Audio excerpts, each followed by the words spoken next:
They're becoming increasingly brash, if you will. And, you know, we've been hearing about these for years, but they've generally been isolated and not as consistent and over-critical military installations. Would you say that's fair? Is this becoming increasingly often? Is it happening more and more? Great question, sir. Let me see if I can answer this for you.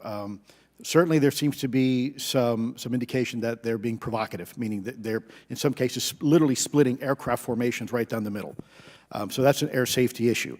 The question is it the frequency increasing? And really the response is, it depends.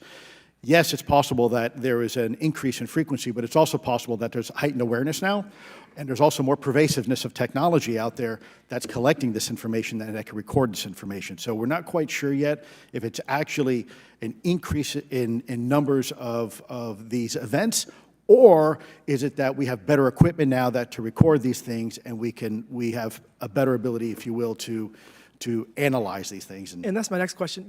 It seems that a lot of these sightings occur near military installations. Do you think that these UAPs are intentionally targeting military installations, or do you think that we have increased abilities to monitor surrounding the military installations? Sir, maybe both. Part of my concern is we have something in the Department of Defense and the intelligence community called IPB, Initial Preparations of the Battle Space. And we use equities like ISR, intelligence, surveillance, and reconnaissance, and other type of equities and technologies to prep the battle space. And certainly, you know, if I was wearing my national security hat, even if there was a 2% chance that there was some sort of hostile intent here, that's 2% higher than we really can accept. And so we must figure out, there's a calculus, capabilities versus intent, in order to identify if something is a national security threat. We've seen some of the capabilities, yet we have no idea in the intent. And so this is why this discussion is somewhat, I think, problematic from a governmental perspective, because we have no idea. Sure, thank you. Mr. Schellenberger, you're particularly familiar with the Langley Air Force Base incident a year ago? Are you familiar? Just from what I read in the news. From what you've read? Yeah. I would imagine a large percentage of the American population became aware of that with the Wall Street Journal article. Would you agree with that? Yes. And were you aware of that incident prior to the Wall Street Journal article? No.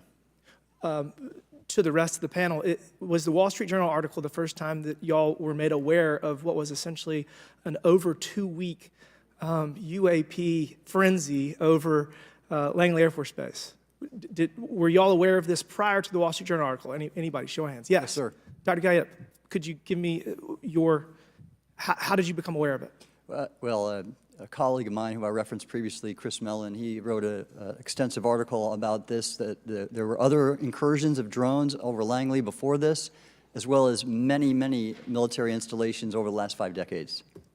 And it's my understanding that there's been an ever-increasing in number, and I'm trying to think how to say this because I wear 2 different hats. I'm still in the Air Force.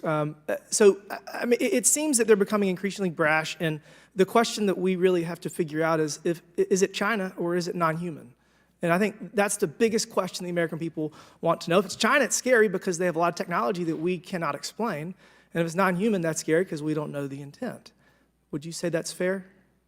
Yes, Congressman. And in fact, I really believe that we should use this hearing as a catalyst to improve and bolster our air defense capabilities and our maritime domain awareness capabilities, because obviously there are holes in it, whether it be UAP of non-HI direction or NHI direction, or, like as you say, sir, China or any other adversary. Are you all aware of any task force at the Pentagon or in the national security apparatus that's trying to assess the answer to that question? At the current moment, sir, no, but this is a great point. From 2020 to 2022, there was a UAP task force in the DoD succeeding where Mr. Elizondo worked, led by Jay Stratton, who had the first comprehensive whole-of-government approach to UAP, which involved pathways to declassification and to increase transparency, as well as assessing the national security risks of UAP. This was a really well-established approach, and we have all advocated that something like it return. I'm running out of time. The last thing is that we need authorities. The law enforcement, military do not have authorities to actually engage, and we need to Congress needs to act to give those authorities to local law enforcement and the military so they have clear guidelines on how to assess these issues going forward. I yield back. Thank you.